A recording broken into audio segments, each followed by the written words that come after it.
Hello Flosstube, my name is Tamara, and in today's video I wanted to show you my first spring projects, I would say even mini projects.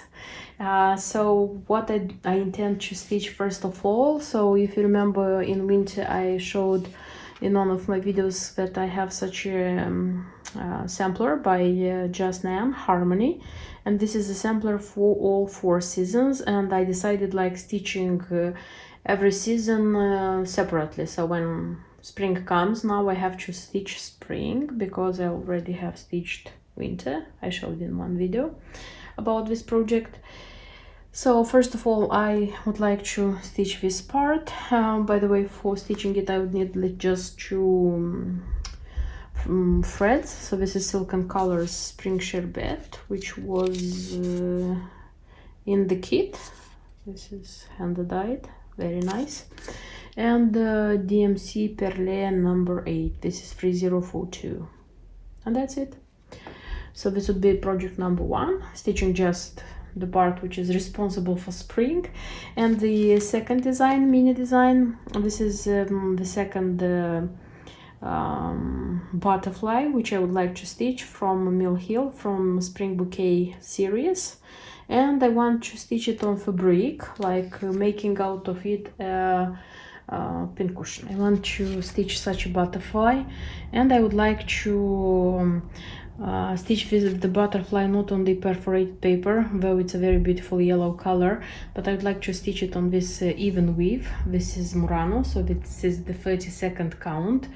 Even if this one is the 14th, I hope it's going to be good on this one. And I'm going to stitch it on fabric because I want to make out of it a pincushion. So I want a spring pincushion. But I'm not going to get loose of this perforated paper because I think that I'm going to stitch it a second time. Okay, already with my floss, like not the floss from the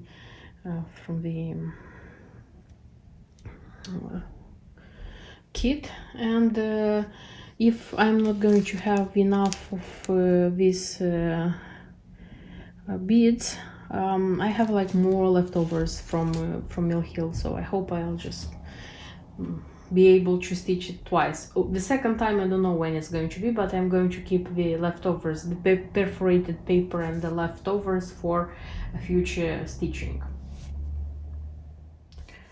I have finished stitching the butterfly on fabric, as I said, and this is how it looks like. I would say quite beautiful. At least I'm thrilled about the choice of fabric, the color of fabric. And the petite beads, they went perfectly in, but the big beads, for example here, the blue one, it was like more beads one next to the other, and they started like there was a congestion with these beads. So still the 32nd count for big beads, especially if they are one next to the other, it's not the best solution. And also I had to insert here like the treasures. The treasures here are 2 beads like this.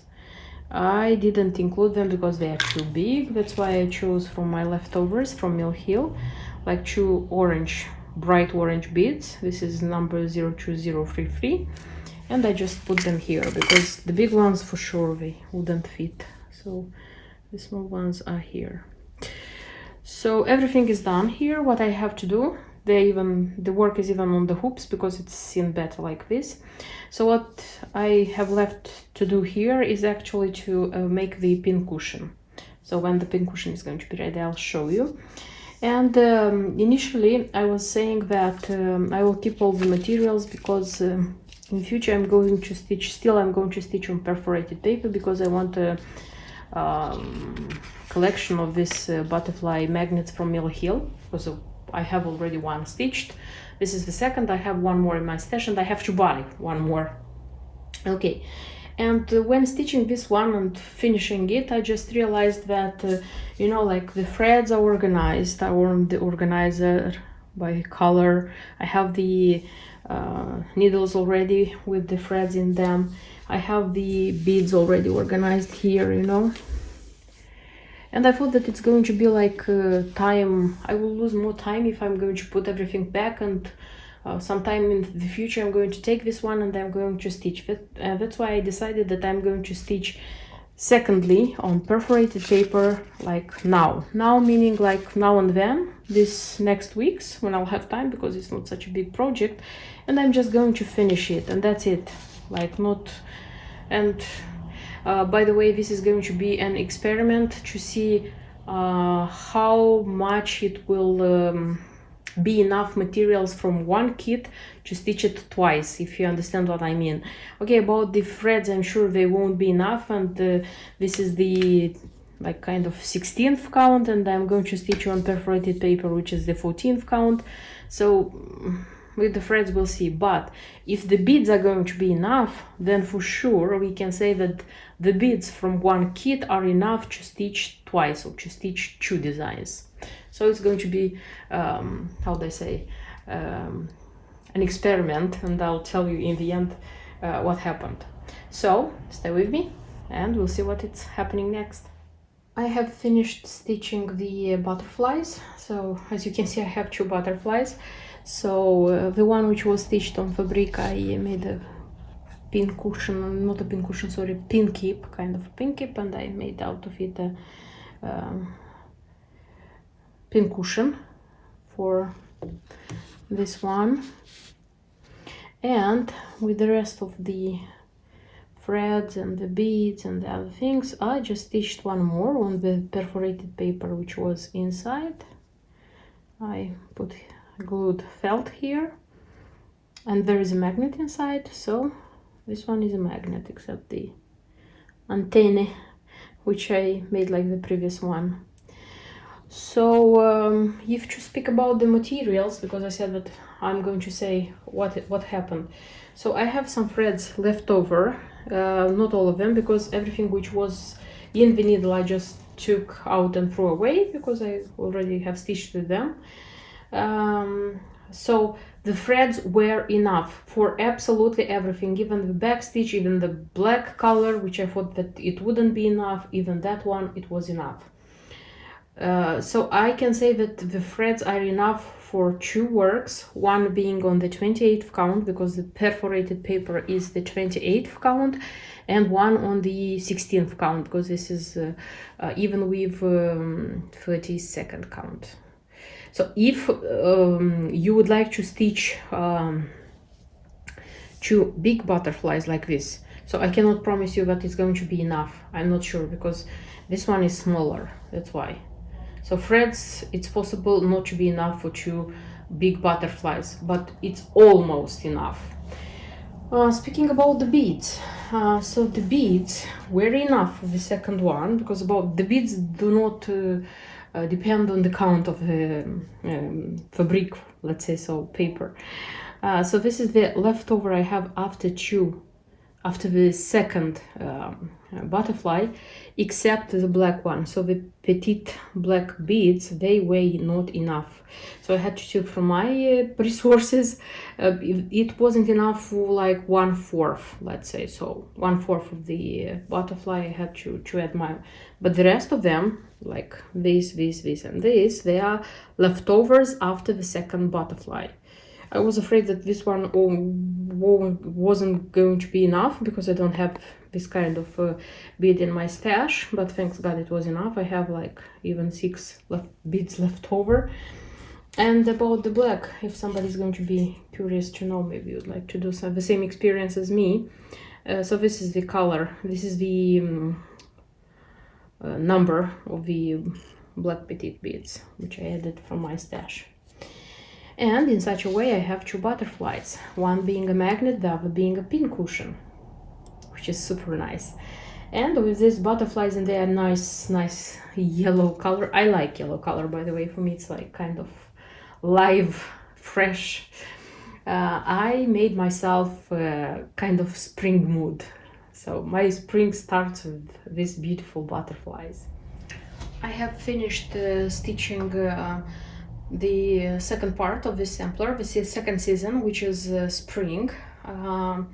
I would say that it was more interesting stitching this one than winter, because winter it was this kind of almost white thread, and it wasn't so, what do I say, engaging. It was mostly like doing the same thing. But here the thread, the hand-dyed thread by thread gatherers in silken colors, this one. So it comes from like kind of yellowish to purple, so it was like very nice and interesting stitching it. And here were more elements than in the white one, I would say, because I was left, so this is the white, this is the spring sherbet. You see, I think that I have more white left over than this one, than the spring one thread. And also here, it was like to stitch petite crosses. So I had to stitch in one thread over one thread, like here. So here are two little bunnies and two little chicks. So this was like, it took a lot of time, and the eyes were already getting super tired, because it's a 30-second count, so still it's not the best way.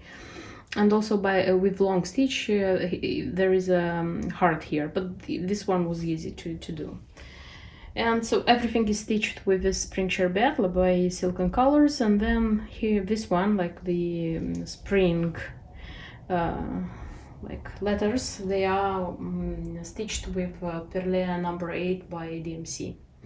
Very beautiful work. And so here I have half of the work stitched, of course without beads and charms, but it went on very, very easily, I would say. And honestly, I like stitching it like on seasons. And now I'm going to put it in the box, and I'm going to take it out when summer comes, because the next one is summer, and this one will come in like pinkish, see? So very nice, very beautiful, and it's okay to stitch it like seasonally. These are all the works which I wanted to show you in this video, and I hope you like them. I hope they created you a spring mood, because I stitched them for my spring mood. And as I plan to release this video on the 1st of March, meaning like the first day of spring, I wanted to wish you a super, very beautiful and colorful spring. Thank you for watching this video, and see you in my next videos. Until then, bye bye!